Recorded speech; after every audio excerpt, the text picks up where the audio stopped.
So now let's get on to our first session of Dawn or Doom. I'm going to introduce Dean David Reingold. David Reingold is the Justin Morrill Dean of the College of Liberal Arts and Professor of Sociology at Purdue.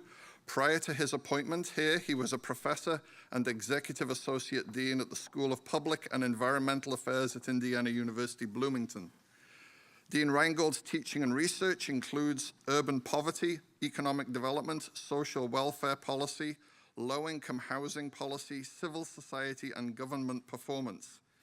He's been a member of the White House Task Force for Disadvantaged Youth and chair of the task force's Research Committee, Director of Research and Policy Development at the U.S. Corporation for National and Community Service, and chair of the Indiana Commission on Community Service and Volunteerism. He has served on expert panels for the U.S. National Academy of Public Administration and the Office of the Assistant Secretary for Planning and Evaluation in the U.S. Department of Health and Human Services.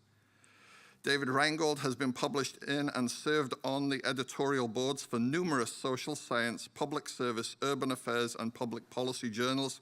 He received his master's and PhD degrees in sociology from the University of Chicago. It is my pleasure to introduce Dean Reingold. Thank you, Jerry. Well, welcome everybody, and good morning. We're delighted to be here for our session on how to explain technology. And we've got a terrific panel for us to get us kicked off. To my left is Dave Bangert. He's widely known in the greater Lafayette area as a beloved columnist for the Lafayette Journal and Courier. I know I read him frequently, find out what's going on in my community, and he's well known for not wanting to talk much about his background, so we may change that a little bit. I think that actually means I didn't read the email asking for it.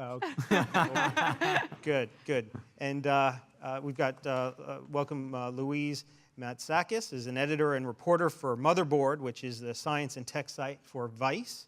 Earlier this year, Louise broke the story about an anti-diversity memo circulating at Google for her publication. Before joining Motherboard, she was an editor at Mashable.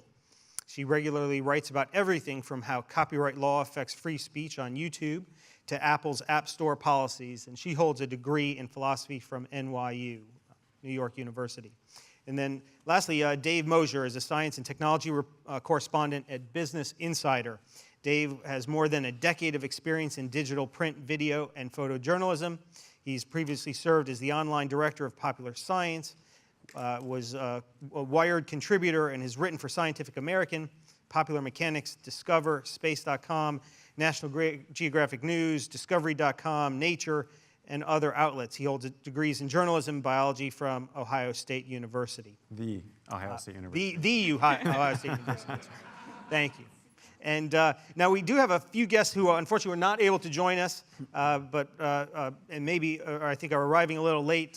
Katie Stenmetz from the San Francisco bureau chief at Time Magazine had planned to be with us today, but some breaking news in Berkeley, California meant she was unable to travel. We hope Katie can join us next year. And Nicholas Thompson, who's the editor-in-chief of Wired, will be at the conference but arriving too late to join us this morning. And Mr. Thompson will be speaking tomorrow at noon on the topic of the optimistic technologist, and I hope you can join us for that. So to try and get us started, I thought we'd maybe start with a little bit of bio and ask our panelists to tell us a little bit about your current jobs, sort of what you like most about your current position, and what sort of surprises you most about the work that you do. So I don't know, Dave, maybe we'll start there. Well, you know, I'm kind of the fish out of water here. I'm not really a technology writer. I'm going to be writing about things in the community, and I have a pretty free rein in terms of doing as many columns as I can about West Lafayette development, about traffic, and about personalities. But you know, technology comes into play there as well. Mm-hmm. Great. So I'm a writer and an editor. I mostly cover big tech companies, internet communities, and I try and write for an audience that doesn't know necessarily everything about technology, and I try and write about the underdogs of the industry. And that's probably what surprises me the most, is people like people in college, people who don't necessarily have a technological background who end up making something really cool or doing something really interesting. I have, the pleasure of not having to work at something like the New York Times where you need to cover, the stocks every day, or you need to cover, what's happening at Google every day. Like, I have the freedom to do, to cover people I want, which is nice. So for my job, I'm a correspondent, which on the outside that you think I'm a freelancer, but I'm actually full-time. So basically what it means at Business Insider is I kind of get to cover mostly whatever I want. I kind of follow my curiosities, and that leads me to places like nuclear energy, nuclear weapons, astronomy, astrophysics, quantum mechanics, things like that. And weirdly, these are all related. I wish I could probably explain outside this room. But so that's kind of what I do, and I just kind of sniff around my curiosities, find sources, talk to people, and try to tell stories for our business-minded audience. And I guess that would lead me to what surprises me about this, which is the incredible reach the internet has. It never astounds me. Every time a story goes out, I'll hear from people all over the world who have found that story somehow because the distribution is just so massive for some of these outlets. It's quite strange. It's also a burden of responsibility, like just how much reach some of these stories can get. So, Dave, maybe I'll ask you, do you have to, it's a funny thing to ask, but do you have to be a geek to write about science and technology, and any lessons you've learned about sort of how to cover the industry? I would say, we were talking about this a little bit over breakfast, but I would say you're almost in a better position sometimes when you're not a geek, when you're not a nerd, because you can go through those paths of like understanding some really complex and dense and confusing stuff and help, lay the breadcrumbs for readers or viewers if you're doing video back to your like understanding of it as a journalist and like engage them better. So, and some stories mini stories that's really important, like that you're not a geek and you remember your audience. But another one's that like you can't see the story unless you have the knowledge beforehand. And so I'm working on one of those right now where it's just so nerdy, but it is really important. But I've got to have that stuff equipped, and I have to be a nerd to talk to the people to get the story out. Mm-hmm. So it's sort of a give and take. It depends on what the topic is. That's my response. I think it's actually really important to have some sort of expertise or background outside of technology to write and report on this, because you end up seeing aspects of it that your subjects or your sources don't see. I was talking to an AI researcher the other day who is working on identifying protesters who have parts of their faces covered. And a lot of protesters wear scarves around them so they can't be identified, and he's working on an AI that will be able to identify them. And I kind of asked a couple of the implications of this or some of the social questions, and they really hadn't occurred to him. He was just like, oh no, I just wanted to see if I could do it. I hadn't really thought about what this could mean. And I think that was a really good example of, had I just been a huge AI nerd, I probably would have been lost. And this is so cool that you can do this, but I was able to ask him questions about hey, what if this gets used by an authoritative government?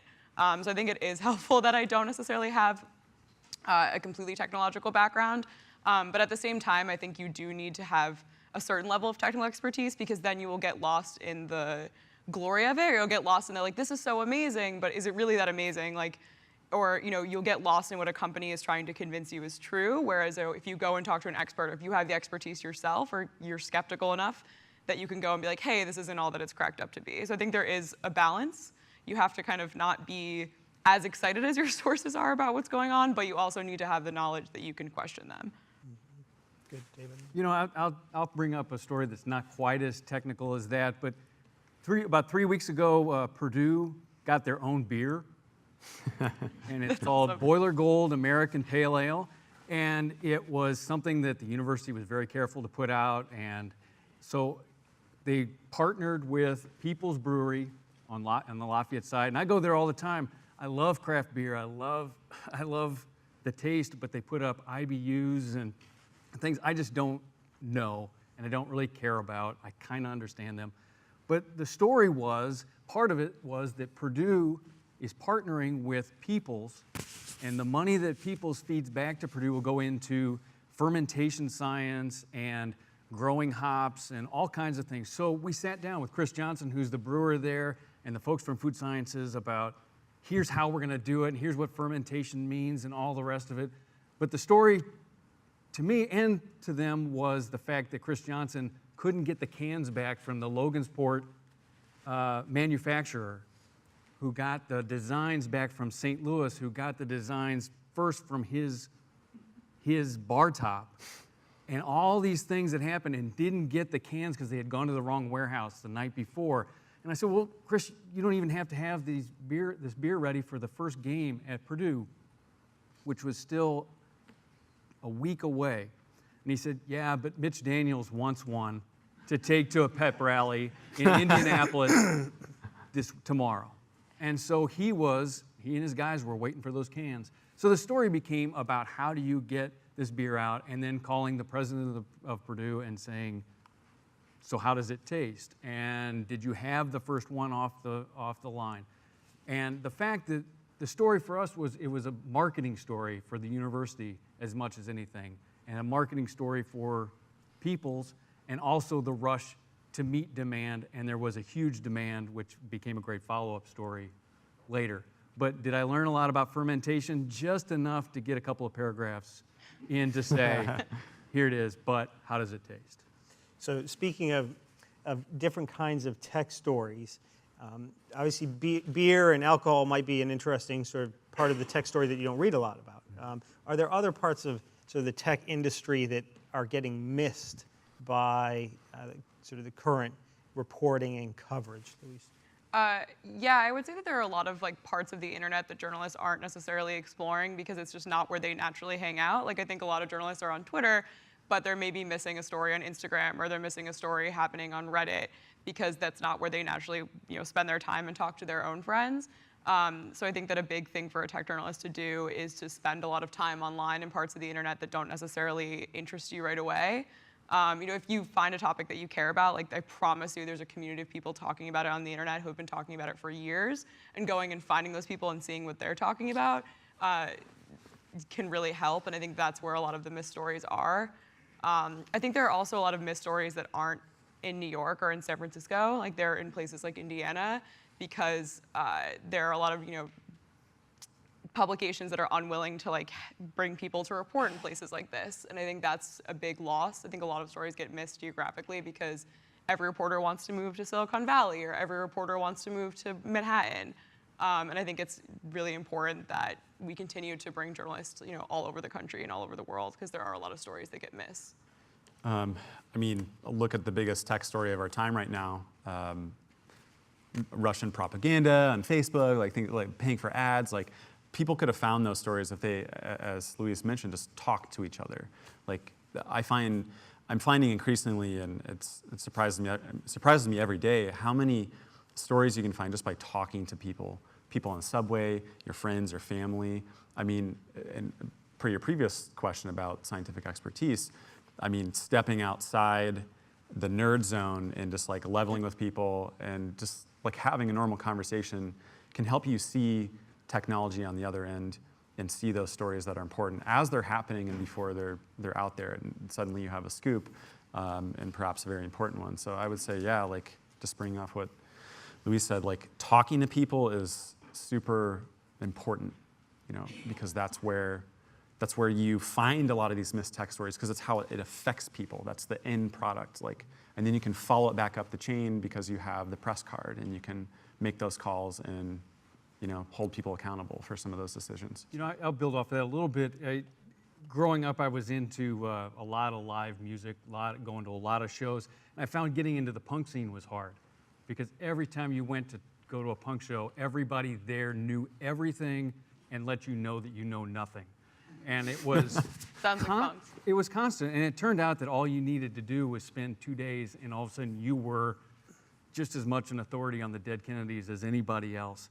But there was a "you're not part of us" intimidation factor all the time. And I'm not in any of those places, but when I try to even go into Reddit or try to get into a quote-unquote New York story from Lafayette, Indiana, there is a "you're not part of it," and so you're not part of it. And I think for my job is to not be intimidated by that, and trying to get through and letting people know that I don't have a clue, or I'm not going to have the complete clue, but if you don't clue me in a little bit, your story's not going to be out there too. It'll just be in Reddit and have a good time there. I'm trying to imagine Dave in the punk scene. I'm having a hard time with it, but What color hair and I is it? believe you. I believe you. No, So- I said the same. I was always wearing the same. I just ran into a friend from 35 years ago, and I was wearing this shirt. He says, "You're still wearing the same shirt," and it's true. I was definitely the outsider for the punk scene. Well, so the parallel between covering the entertainment industry and the tech industry, I mean, I think one of the criticisms of a lot of journalism in the entertainment industry is that it's sort of very much cheerleading and not sort of critical. Do you think in your sort of sense of where we are with tech journalism that it's sort of found the right balance, or is it sort of too far into the cheerleading domain, or what's your sense of that?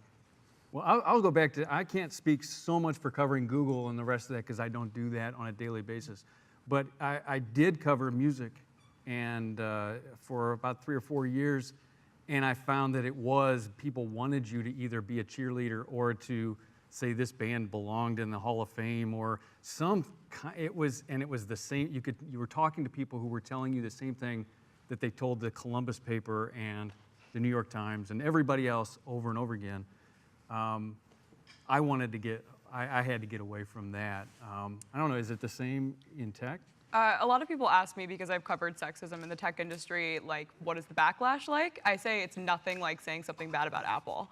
Because honestly, the backlash to covering these companies that have a fan base that is the same as, like, the fan base for a famous band is incredible. It's really kind of wild that when you cover some of the most wealthy corporations in the world, people react as though you're telling them their favorite band sucks, which is a really weird experience. And I definitely don't think that the tech industry has struck the right balance, because there was a time when a company like Apple, in the 80s and the 90s, was the underdog. They were the alternative computing company. They hadn't taken over the world. Like, the iPhone was decades away. And I think that there are still a base of people who think that Apple's made their life so much better. It's made my life better, but they think that, how could you say something bad about Apple? And I'm like, well, it's kind of my job to question their authority and to question their power. So I think that it's really difficult, because it's one thing to have an editor be like, hey, be nicer to Apple, but it's really hard when your readers are like, hey, be nicer to Apple. And like, you don't really know what the, or Google or whatever the company is. And it's really difficult to strike the balance between, these companies are changing the world and they are making our lives more convenient, but it's hard to then say but at what cost? And at what cost are they doing this? And at what cost to you? And like, is your privacy being compromised? And I think that it's hard because some people are like, hey, I don't want to read this, depressing story every day. I want you to say that the new iPhone's great. So it's really hard to do that. And it's just incredible to me, the backlash that you see when you do write a negative story. So I think, I don't think that the right balance has been struck at all. I think that we still are, at least a large swath of readers on the internet are still thinking about Apple as not as a wealthy corporation, but as this happy company who's only doing good things. Yeah, so I cover more science than tech companies per se, although I'm very interested in that domain. I would say there's still a lot of cheerleaderism within science reporting. I mean, who can't get behind an amazing spacecraft going to Pluto or whatever? But there are definitely stories in there where there are tough questions. And a couple thoughts on this. One, there's that adage as a journalist: if you're not, if you're not making somebody mad, you're doing PR for somebody. Right. Yeah. If someone's not mad, you didn't do it right. Yeah. If someone's not mad at you, then you're doing like marketing for a company or something. So it's like, and to your point about asking questions, like, and sticking to it, like, that is so huge. You have to ask the hard questions, otherwise, who's going to ask them? It's your job. And it's so easy to slip into being a cheerleader and writing positively about things. But at Business Insider, we try to have it both ways. Okay, we can cover that aspect, but let's also ask the tough questions after we do a story that sort of looks at the positive angle. So it's sort of this it's sort of looking at both sides of the bias and exploring those domains. The story doesn't necessarily have to come out negative, but we'll ask those questions. So we try to do the shotgun blast, where we look at all the possible options, and if people are interested in that topic, we'll continue to, fire shotgun blasts and do stories there. And then there's one other thought I had, but it's totally escaped me. One other thing off of that is I don't really worry about are people mad at me, because sometimes what I write, people will be mad, and I think this is a universal no matter what we're covering. It just doesn't matter. And I don't think about going into things being positive or being negative as much as when I report, I want people to come back. And I want to be able to ask people, was it fair? That's the question I ask everybody when they send me a note, even if it's somebody I've written a total glow piece or it's a story that can't be negative. When they write to me and say, either thanks for writing it or I saw it, was it fair? And that to me is the most important part of what I do. So, Louise, you broke a important story about this internal Google memo that pushed back against some diversity issues, and I know it's probably a topic that the audience would like to know more about. And so, ask the panel, but start with you. Do you think that the diversity situation is better or worse in science and tech journalism, and in the science and tech space than we might think based on some of this coverage that we've been seeing? Is sexism a problem within journalism or within tech more? Well, I think both. But let's start with the tech industry. So if you read the Google story, if you read the Uber story, you can get a particular point of view about sort of the challenges that the industry faces around diversity. I guess from your reporting, is it worse than that? Is it better, or are we getting it about right? I think it's difficult. I think one of the reasons, so I wrote the story about this 10-page internal memo that kind of it was basically a senior software engineer wrote this screed that was like backlash against the diversity efforts at Google. And he basically said that, maybe we shouldn't be trying all these diversity efforts because there are biological differences between men and women. And because of those biological differences, there's always going to be less women in software engineering, was kind of one of his conclusions. There were a lot, and I don't want to give him his ideas too much space, but I think, and one of the reasons I report on that memo was because I don't think that it was just him, and I don't think it was about this one bad apple, or this one guy who kind of had these bad ideas.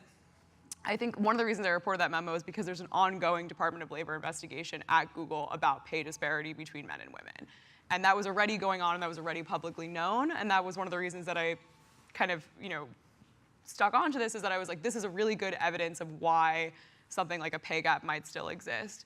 And I think that there is a problem, but it's not just a problem, about plain old sexism. I think that it's greater than that. I think there are a lot of people who were told that they were brilliant and told that they were these great engineers, but they said there's a code for everything. We can write a code to fix every problem in the world, and now they've come to power, and all they know is about code and engineering, and they don't have a lot of understanding of history. They don't have a lot of understanding of, the social sciences. You can't solve the world just with a good algorithm. And I think we're starting to see that with something like Facebook. So I think it's not just a problem. I think sexism is one of the consequences of, having such a narrow perspective on the world. I think that racism is one of those consequences. I think that, just ignoring a lot of problems is one of those consequences. So I think that's kind of the problem, is that we have all these people who all they know is engineering, and that they have all this massive power, and I don't think you can just write an algorithm to solve all of our problems. Within journalism, I think that there is less sexism. I've had the pleasure of being able to work for a lot of women editors, and I think that there's much more space for stories about sexism and about social issues than I think there used to be in the tech press. I think that there's a desire for those stories more than there used to be. Which I'm really happy about, and they get read. When I write a story about sexism, it gets read, and I don't think that was necessarily the case a decade ago. There are a lot more female reporters, but I still think that there are not that many female editors. I get many more pitches from men than I do. I always encourage young women writers I meet, please pitch freelance. And they're like, oh, I'm scared, I don't want to do it. And I'm like, well, the 5 guys who emailed me today aren't scared. So I think that there still is, a problem, but I'm really lucky to work somewhere that I don't have to face that on a daily basis. I don't know, Dave, what's your experience in the science writing? So science writing, my editor's woman, my deputy editor's woman, and my editor-in-chief is a woman. And then at my previous job, previous job within Business Insider, the executive editor was a woman, and then before that, I think it's gotten increasingly better during my 10-ish year career, and I've certainly seen, as Louise was pointing out, these stories are performing better too. People are interested in them. They want to know about this. I think this issue has come out into the open a bit more, and I think it's a little bit easier to hold these companies accountable for it. Journalists are using their power, I think, appropriately here in covering this stuff, because these companies, I mean, just look at Apple, look at Google. They have more money than some states or countries. Like, they have an incredible reach, incredible just like power over us, and we don't even understand it. We need to be asking these questions, because the people they employ, the cultural practices they use, that trickles down into the very things that touch our lives.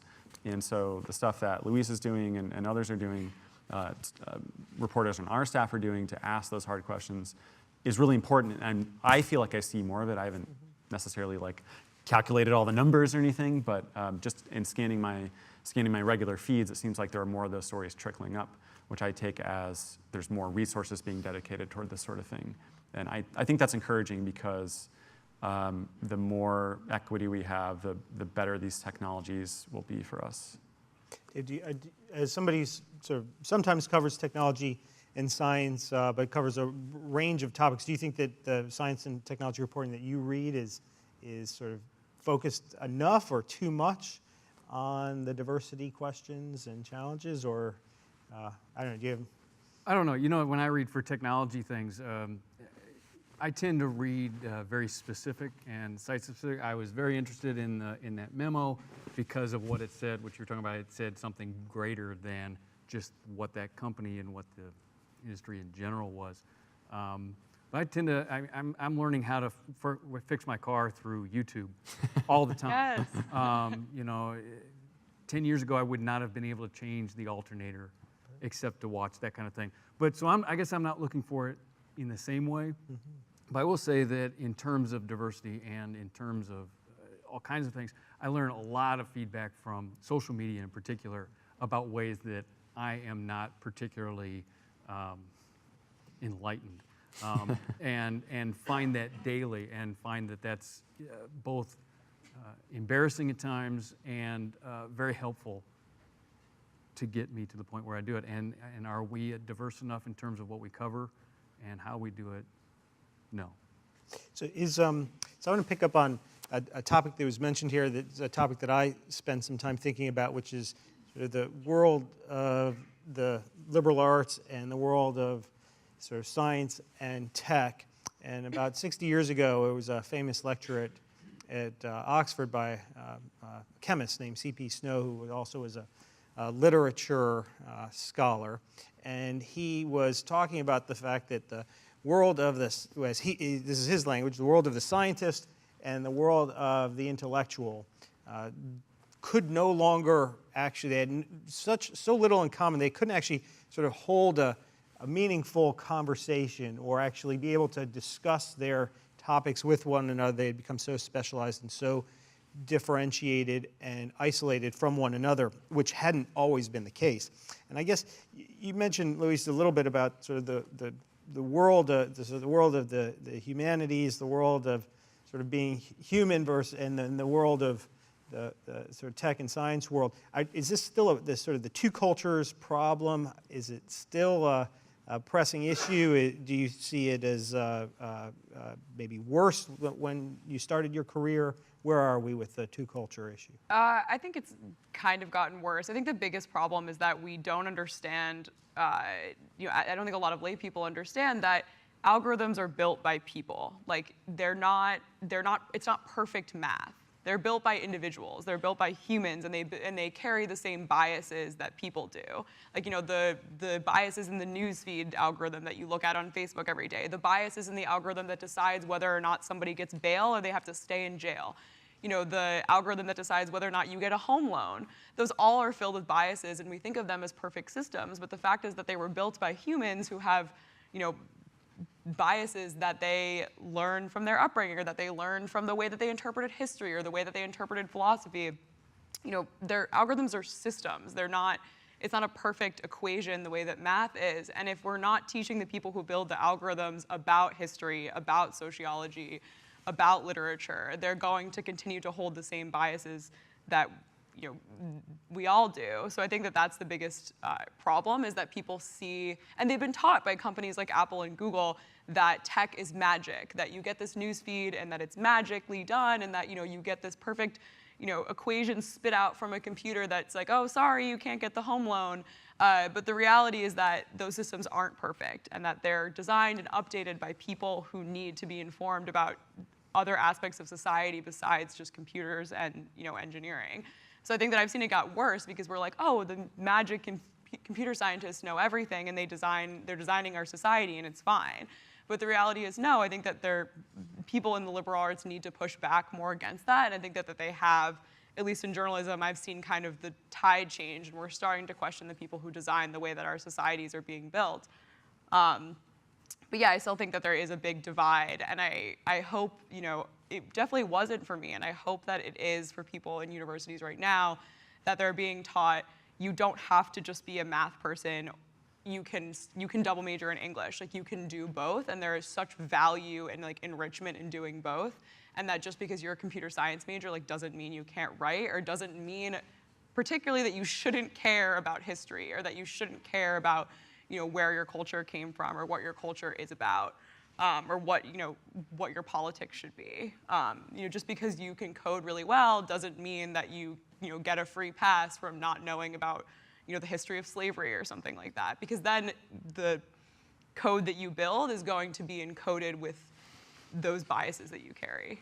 So it's good. Dave, I know you've written, written a little bit about this topic. I don't know, you have any thoughts about where we are on the two-culture problem? Well, yeah, I having talked to alumni of yours, as your college has tried to reposition itself and do things that make sure it is, as you say, the intersection between the two.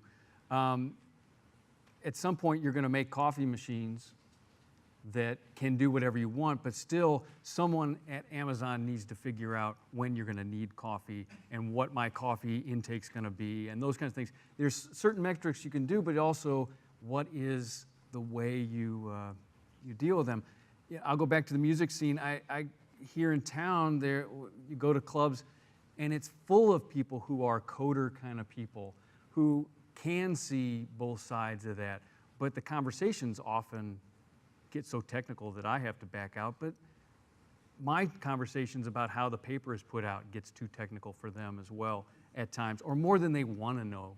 Just is it on my doorstep or is it on my computer at a certain time? I don't know. I think that there's probably some truth in why Big Bang Theory is so popular in trying to bring those two kinds of things together. Dave, I don't know if you want to react. Yeah, I would say it's a mixed bag. I agree with Louise on the, her points. I tend to cover hard sciences more, and what I've seen in the past decade or so is a lot more collaborations between humanities types and scientists. So in that sense, the CP Snow argument is sort of right now. You've got, and even it even goes farther than that, because you look at a company or an organization like Zooniverse, which is taking humanities problems. Okay, we have all these historical documents about ocean faring, weather reports. Okay, dating back 200 years, and then so that's sort of like a history humanities thing. And we have a scientist who wants to figure out climate change. So those guys and girls work together. But then they have all this data and they don't know what to do with it. So then they work with people to help them code it all. And so it's one big happy utopian family, and they figure out through these records oh yeah, climate change was definitely they can help put that piece of the puzzle into the big map of all the evidence there. But on the tech side, yeah, it's this kind of going back to the diversity question you asked. I think a lot of what's being left out comes from within the company. It's I think more of a issue of ignorance, in that ignorance through lack of diversity. And so I would certainly hope, I haven't covered this myself, but I would certainly hope that tech companies are giving a much more laser focus to including more people and types of people from different backgrounds who aren't all cookie cutter, the same, because that, like I said, trickles down to the stuff we use, and it can exacerbate the very problem that we're trying to solve. So it's sort of a mixed bag. I think the internet has opened up so many channels of communication, but at the same time, it's become more siloed in so many ways. And those silos are being driven by the people who are building the algorithms. Well, who's building the algorithms? I think that's a really important question we need to be asking. And I would certainly hope that humanities types are being brought into the picture, or people with humanities backgrounds. She's writing about science. She has a philosophy degree. I think that's really important to have that mix in these tech companies. But I don't cover them closely, so I couldn't tell you who's doing that right or at all. So I know we're going to have an opportunity for the audience to ask some questions here. I've got a few more, though, that I can't help myself, I want to ask. So speaking of sort of this fusion of the world of science, technology, and the rest of the world, is Mark Zuckerberg going to run for president? So I wrote a long piece about this, actually, because he's going on, if you're not familiar, he's going on this tour of the country where every year, Mark Zuckerberg is a very relentless person, and he has a very strong commitment to self-improvement. Every year he takes on a new task, and he's learned Mandarin one year, and then he did a full interview in Beijing in Chinese. So he really makes good on his promises. So this year he said he's going to travel to, I think, all 50 states. So I think he started in Texas, so now he's kind of going on this tour, and he's found God, and he's shaking hands with the fishermen in the bayou in Louisiana, and he's hanging out with the truckers. So it does kind of seem like a presidential campaign, but I actually don't think he's going to run, because I think he has more power as the CEO of Facebook than he necessarily would as the president of the United States. Although I will say he's now getting sued, but he wrote it into his shareholder agreement that he still can maintain control over the company if he takes a leave of absence to be in government. But he said in an interview that would be like a technocratic position as a technological officer or something. He said it wasn't president. But there's some evidence, but I'm going for no 2020 run. So Dave, would the Indiana electorate vote for a guy like Mark Zuckerberg? I don't know enough about his total politics. This is such a would lean red. But Barack Obama won Indiana in 2008 and then lost in 2012. I'd probably be more favorable toward him if he would tell me what the algorithms are, so I know when to put my stories up to get them tracked. Every journalist wants to know. Same. Yeah. Right now, he's just killing me. But would he win Indiana? That's a good question. Or could somebody from Silicon Valley come in? No, he's too close to San Francisco, number one, which is pretty evil in its own sense. I don't know. I've got an aunt. We just went to San Jose for spring break, and I've got an aunt who lives in San Francisco, and all the Silicon Valley people who are coming to talk to them as they're still in mourning over November 2016 is they ask, well, what can we do? What can we do? And they say, move to Indiana, move to Ohio, move to these places where you can actually do things. And my aunt, who's from Springfield, Illinois, says, that sounds so great, but I just can't. And so I think that there's a split there, but I don't see him I see him as a universal figure. He's really more than awkward. A San Francisco I don't know. figure. So the presidential run, has it occurred to anyone that maybe he's just bored and wants to get outside of the office a little bit? I don't know. It worked in 2016. It's like, so I could go I could go on the super vacation and sort of abdicate some of my responsibilities and just see stuff. I don't know. That's my theory. His reply was I want it to not be weird to want to go out and learn how people live. So I think there's something to be said for that. I like the idea of a major CEO going out and meeting normal people who aren't billionaires like him. So whether or not he's running, I don't think it's a bad thing that he's going out and meeting these people. Yeah. He'll be humanized a little bit. Yeah, he needs some humanizing. So good. Well, he can come to liberal arts here at Purdue. We'll make sure he gets all the humanizing he needs. So so are each one of you, are you sort of more Team Dawn or Team Doom? I think both. Motherboard's tagline is "The future is wonderful, the future is terrifying." So I think there's a bit of both. But I think one of the things about covering technology is that I do get to feel hopeful like very often, which is really great. So I think that generally I think John. I've been feeling pretty doomy lately. But Man. Anything I was in just telling particular, you- or anything? Oh, so many things. I've been feeling doomy about nuclear weapons. There are 19,995 nuclear weapons out there. They're all accidents waiting to happen. There's geomagnetic storms that could happen. We're totally unprepared for those.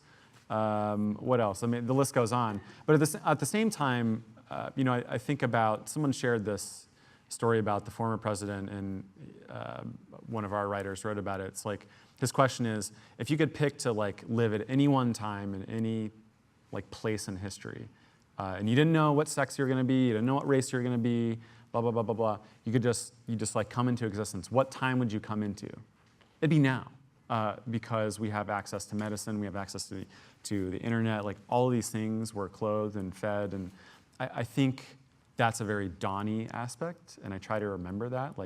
It maybe isn't the end of the world, and we are smarter and wiser, and we're all collecting knowledge together, so that gives me hope. We have very fast forms of communication. Maybe we can use those for the better. So while I'm feeling doomy, there's a lot of dawniness out there to think about. Good, Dave. I'm just not ready for a driverless car. It just, I've been ready, but driving is so boring. I'm not ready to see them on the roads, and I'm not ready to give up my hands on the steering wheel. But a lot of times, I was just saying that I didn't get a cell phone until 2010 or 2011, way behind the curve on just about every tech thing, and have just come to more of a feeling that it's all going to wash over me anyway, and I'm going to use whatever comes to me, and just so I guess I don't feel doom or dawn, either one. I just using what comes. Resignation. It's not resignation as much as accepting the waves and understanding that the waves just keep coming in the ocean, and it's beautiful. I love the ocean. So I want to invite the audience to come down if you have questions. I've got one more for our panel here. So please, I think we've got some microphones on both ends. Don't be shy. So I know we probably have a bunch of students in the audience, and some who might be interested in potentially pursuing a career in journalism and writing about the tech and science industry. I don't know, do you have any advice, sort of thoughts for them based on your experiences? When I go and talk to high school kids or to anybody who wants to do it, I always say, get a job in a restaurant. And because, and that's great experience no matter what, but for my business, it's taking an order is like reporting, putting it back to the kitchen is like writing, and then delivering it is like publishing, and you get immediate feedback. The best thing I learned was I was a much better writer from a very young age. Got great grades in composition kind of things, and terrible grades in science. So I leaned on writing way too much. The advice I would give is learn to report, learn to ask, learn to listen, and learn not to make people either into goats or heroes, and just tell a story. The story does the job for you most of the time. I would say pick something and pick it early. I think I meet with too many applicants, or I meet with too many freelancers that are like, I'll write about anything, it doesn't matter what it is, I just want to write. And I'm like, that's great, but we live in such a technocratic society that I need you to really care about something. And I promise you, it doesn't matter what it is, it doesn't matter if it's, rockets or, Reddit, it can be, and anything in between. Just pick something that you're passionate about and that you want to continue to write about. I picked tech really early, and that's really served me well. And also, find those sources early. Every time I read a story in college that I liked, I followed that reporter on Twitter. Or if they interviewed someone that I liked, I followed that person on Twitter. Or I looked them up on Reddit. And I think that really helped, because by the time I started reporting, I already knew this base of people who I knew were important.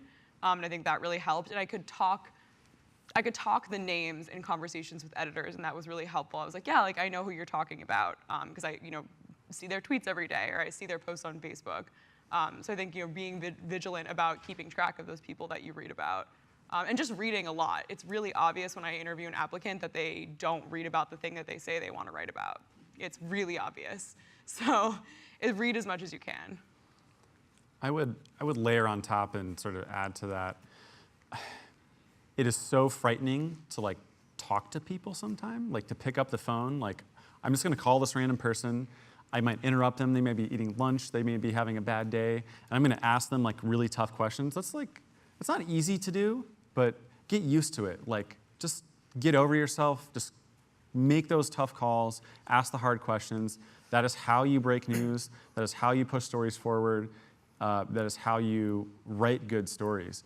And I would also say, what really helped me is finding a mentor early on, like somebody I really respected, not going the extra step and saying, and reaching out to people, to those people you follow on Twitter or whatever, and saying, hey, I really liked your story about blah, blah. I just want to ask you about, how you got into this. That's not always helpful, but it might, what you're doing is you're making this person remember you. It's when a job appears, hey, they may think of you for that in your background. And then one other twist to that would be, it's a small world with long ears, so don't be an asshole, because No, people will remember. People will remember. And Yeah. don't be an asshole to PIOs either. They are your lifeline sometimes. And when you talk about being able to go out and make phone calls, when I was doing much more hiring, I always wanted someone who was fearless. And the first inkling I had of that, besides their clips, was if they asked me more questions than I asked them. And so I always figured if they can't ask me questions in this room, you're not going to be able to go out when someone dies in a crash and go knock on somebody's door and say, tell me about your son. And one other thing I would say, we were talking about this over breakfast. If you can, work for a local outlet, because it's a total weird, different place at the like national sort of like far-reaching outlet zone. You're going to learn so much like doing this on-the-ground reporting, sort of like, I don't want to compare it to your waiter analogy, but it's like you have to do so much at these small outlets that you're going to be a stronger reporter and a more fearless reporter and somebody who's more in touch with their audience. Yeah, and the first job I had was in Lawrence, Kansas at the Journal World, and one of our jobs as reporters were when obits came from the Rumsey funeral home, the call came from our editor, who has time. And so I took maybe 10 obits a week, and it was the one thing that taught me how to get everything correct and to ask second questions. And that's when you talk about being on a local level. There's nothing more local than writing obits. And you're right, if you started at the Seattle Times or at the New York Times or Washington Post, it's not like working at the Journal and Courier, where you see, I tell people, we're in a grocery store town.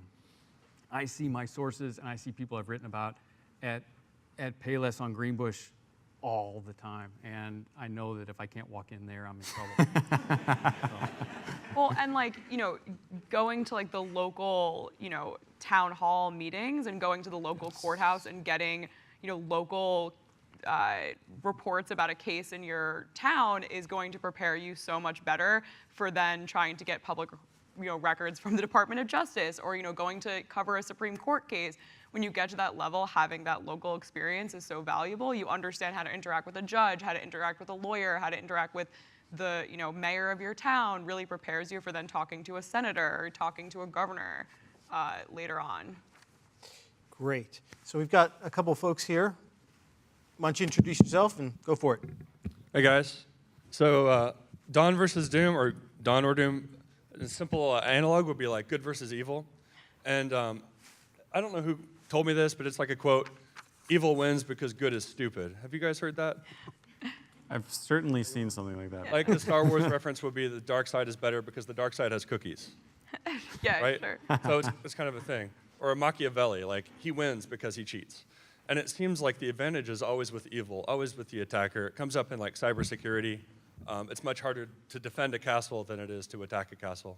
Roughly, I mean, I'm sure there's some nice castles. But like, I tend to lean more Doom, and I really want to lean more Dawn. but like everything I see is more doom. And like I'm a software developer and an amateur musician, and I don't know, like I'm already like short on time for everything. I don't have a lot of time to like write a story or read everything I want to read or go to a courthouse. Is there anything like, how can I wrap my head around it and be more Donny and like maybe try to influence more Don like in my community? You know what I mean? Well, I would say, you know, you're in the position of being much younger than we are, so or in a place in your career where you haven't really broken out yet. So you should feel Donny about that, because in many ways you're in a much better position, and I think many people in this room are, to do something about this stuff, to affect change. So there's a little bit of Don for you. I don't know what you guys wanted to add to that. Yeah, I think, you know, thinking about how to use, like how to, you know, through your software engineering do something positive, or through your, you know, music doing something positive. Like some of the best stories I get to tell are people who are using technology for really funny or positive things. And I think there's so much creativity in coding, and there's so much creativity in the technology that we have available, that I think that's really helpful. And I think also just like having, you know, communities both offline and on, where people are doing and building things, is really positive. Like not just people who are kind of like, you know, hanging out and, you know, drinking beer or whatever, which is fine.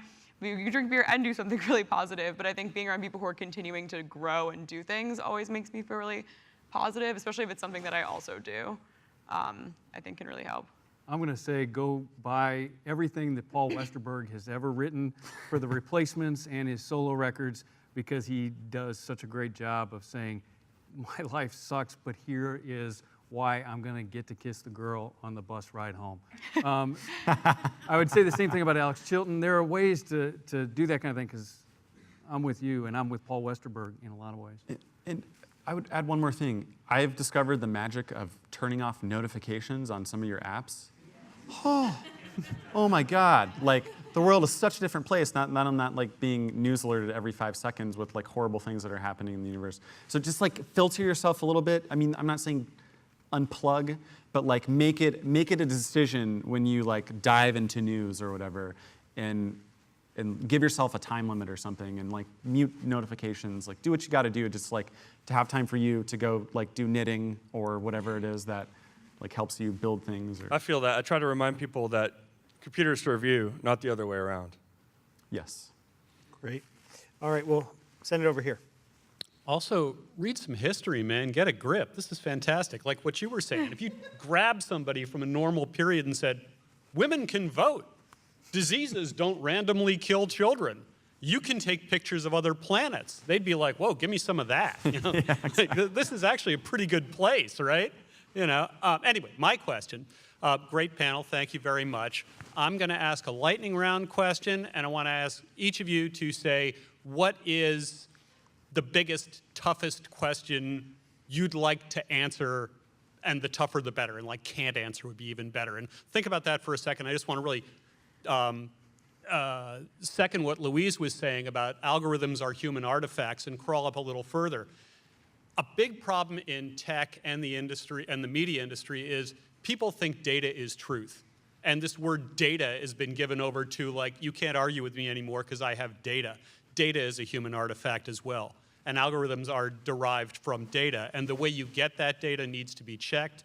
The way you score that needs to be checked. Like where the data comes from is the second question at all times. That's a human artifact too. We always have a very partial understanding. Now, on to my lightning question, including the moderator. What is the toughest question you have that you're struggling with? Is that to me? Yeah. You go and first. then the rest, and then everybody else.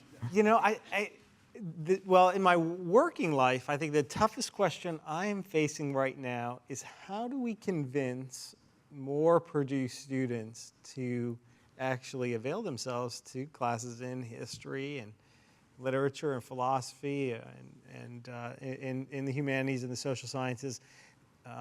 The level of specialization among our undergraduates here is so extreme that the typical student is graduating on this campus now without ever having had a single literature class or a single history class or a single philosophy class. I'm not talking about majoring in those areas. I'm not even talking about minoring. Just having some minimal exposure in terms of their educational horizon, and so try. And I'm mindful that, how do we get to them to actually sort of understand that there's real value in it, and I say that not just because I think there's just in terms of the self-serving sort of nature of it, in terms of my job here, but because I think most of us go off into the world and we end up spending a lot of our time in very narrow sort of spaces intellectually, and college should be a time when you actually get some breadth and you actually get to sort of absorb material that you would not otherwise get to absorb. And I'm not going to go through the statistics right now, but they're really stark. So I'm struggling with how do we actually, we've got some new programming to try and do that, but people have to come to it. They have to want to do it, right? So if anybody has any ideas on how to shape the thinking of a 18, 19, 20-year-old to really want to take those classes, I'm all ears. Free That's my food. biggest challenge. Yeah, free food. Free food. Free food. That's how you'd get me to come. Well, I mean, those sorts of things do help to a certain degree. But I think there's also sort of a corollary to that, which is I think it depresses me a little bit sometimes. I think some of our students think that taking classes in those areas is a waste of time or is just unnecessary. It's sort of the icing on the cake, and it's and I'm not, and I think they're sort of hearing that from others. I don't think they're actually getting that from their own. They're hearing it from their parents. They're hearing it from their professors in other parts of the campus. They're hearing it from the media, from other places, and that to me is is troubling. So how do we change that? It's a big challenge. Big question for me would be, how do you save small media market, and what will be the cost if you don't? I was telling the story this morning. I went and got a couple of phones, one for my daughter, one for my wife, about 6 months ago. And I was at the Sprint store, and the kid there was probably about 22, and he asked, just out of curiosity, what do you do for a living? I said, I work for the newspaper, and he kind of said, we have one? And it was an honest question from him, and you take that in stride. And so we got talking. I said, well, what do you like to read about? What kind of things? He had some gaming things he liked, and he had some phone things he had to follow because of his job and that kind of thing. He said, oh, but have you heard about these high-rises going up in West Lafayette? I said, yeah, I have.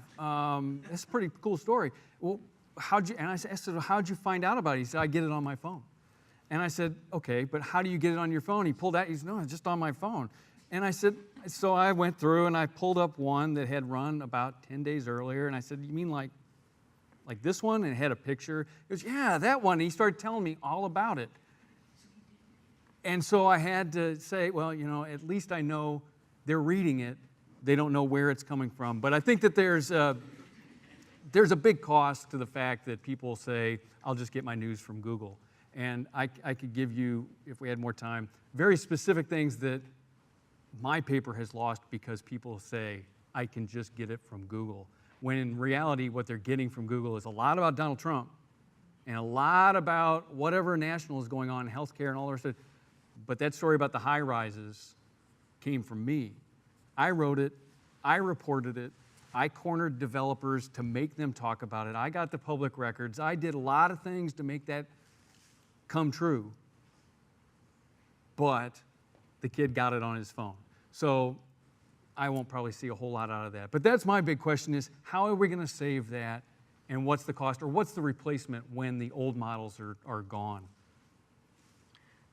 Yeah, I mean, my question's really similar. I am part of an independent media organization that's, trying really hard to figure out a business model, and how, where is my job going to be? But I think more broadly, where am I going to fit into the information attention economy in a couple of years? And how can I do that in the best way possible? And how can I write and report in a way that is towards a greater good and that is free from biases, and like how can I, like, I want to develop a system where I go and report a story and I have a way of checking with myself, like, am I writing a conclusion that I've already decided on, or am I writing, am I trying to find the answer and the truth, and like where can the data be trusted from? Like, I want to have impactful journalism that's honest, and I think it's really difficult in a, the kind of society we have right now, where it comes from Facebook and you don't really know where you read it from, or it comes from Google and you don't really understand where it's coming from.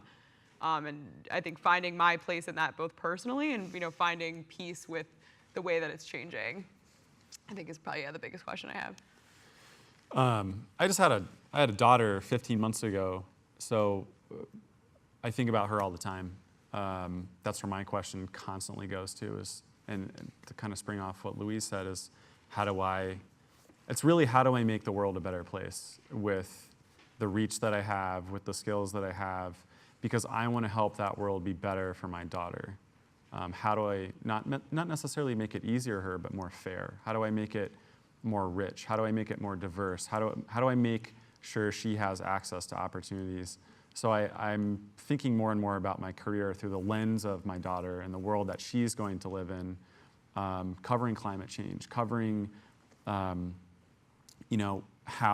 we're exploring the universe and how we're getting our information, things like that. Like, there are many things I do, not just writing stories that sort of work toward that, but that's the constant thing I ask myself is like, am I doing the right thing today for my daughter tomorrow?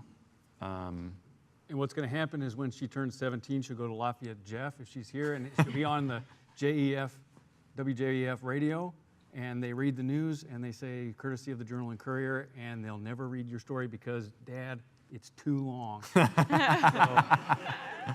right, we've got two more questions. We need to have them quick, because I think we're out of time. Okay, thank you all for coming. I've really enjoyed this panel. My question is a little more straightforward, so hopefully it should be quick to answer. Some of the most debated and discussed issues in our country right now are based in science and technology. You've mentioned a lot of them: climate change, nuclear weapons, fake news, and so on. Can you talk a little about the importance of science and tech communication in addressing these issues, not only for those of us who are in training to become communicators or who are communicators, but also for people who do plan to stay in the science and tech industries? How can they use communication to address some of these issues and to hopefully find resolutions? I'm going to ask for one volunteer who wants to take it. So my wife is a public information officer, and we talk about this stuff a lot. I mean, how do you use communication? Essentially, I think your question is, how do we use communication to make the world a better, more aware place? And I would go back to Dave's point, being fair. Like, fair wins the day long term. And also being brief, being respectful of people's time. Like, I can't tell you the number of, if you're a communicator, I think by that you mean a public information officer or something like that. Being brief and trying to get people's attention, stringing them along is really important.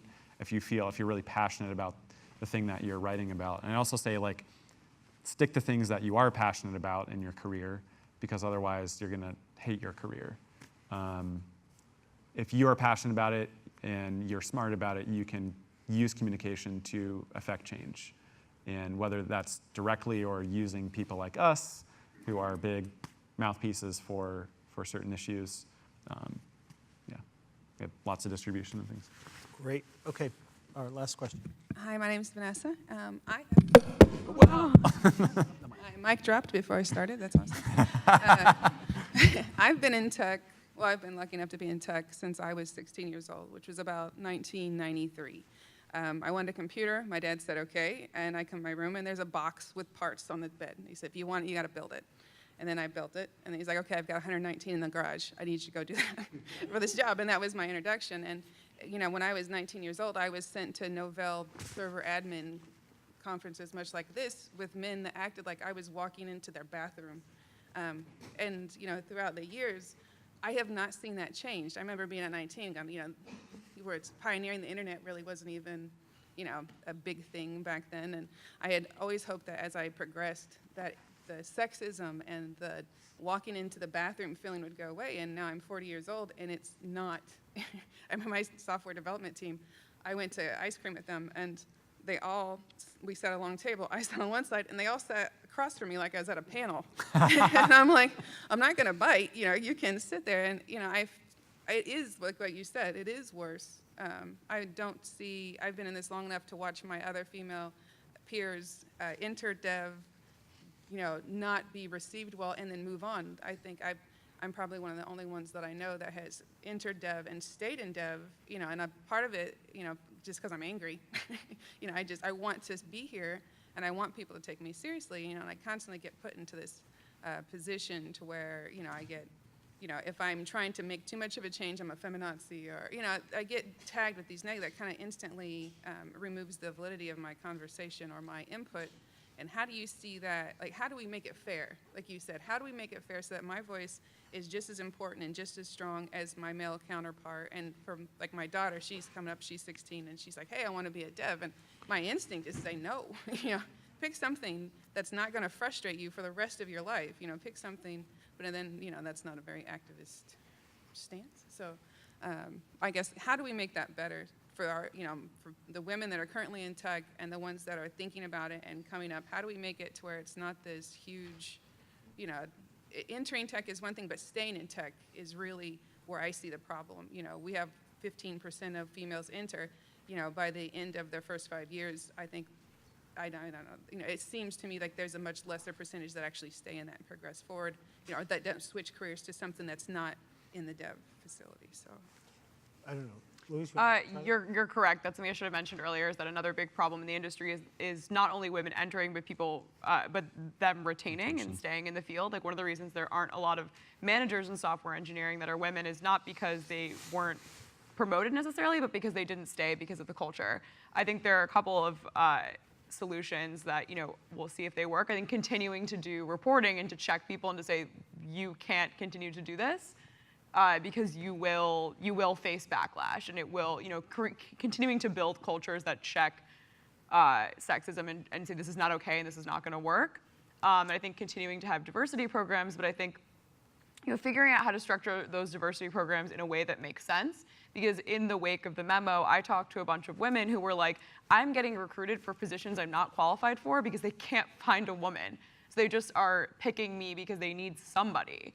And I think that's not the solution either. So I think it's fostering the culture is really what's going to be important. I think that having an HR department that's committed to diversity is not enough. It has to be a commitment with everybody. And I think showing men that continuing the status quo is not good for them either, I think is really important. Continuing to show men that having this culture is not necessarily beneficial to them, and that we're not here to break up your party. We're here to make it better for you too, so that you don't have to continue to, act stereotypically male, or that you have to continue to have those stereotypes. I think sitting down with men and being like, I want to improve this situation for you as well, I think is really important. And it's, that the situation, ending sexism is good for both men and women. And I think it's also making sure that women who enter software engineering, like your daughter potentially, have females in the field that they can rely on and that they have mentors. I think it's something that I've talked to a lot of female engineers, and they said that, yeah, having that one, sometimes it's only one manager who went through what they went through is really helpful. And I think, yeah, just really not having a tolerance for it. I think we saw the same thing happen on Wall Street, and now there's much better gender equity on Wall Street than there was in, say, the 1980s. And I think we're seeing the same thing starting to happen in Silicon Valley. And if you look at Wall Street, it's possible for there to be less of a boys' club. But I think it's going to be really difficult, and I think it's going to continue to be a struggle, and continue to have these conversations like we're having right now. Is all I can really hope for. Thank you. Great. Can I add one little bit to Yes, that? please. And this is, I think, going to be the last word. So I recently spoke to the scientist on the Cassini mission to Saturn. She's been on it since the beginning.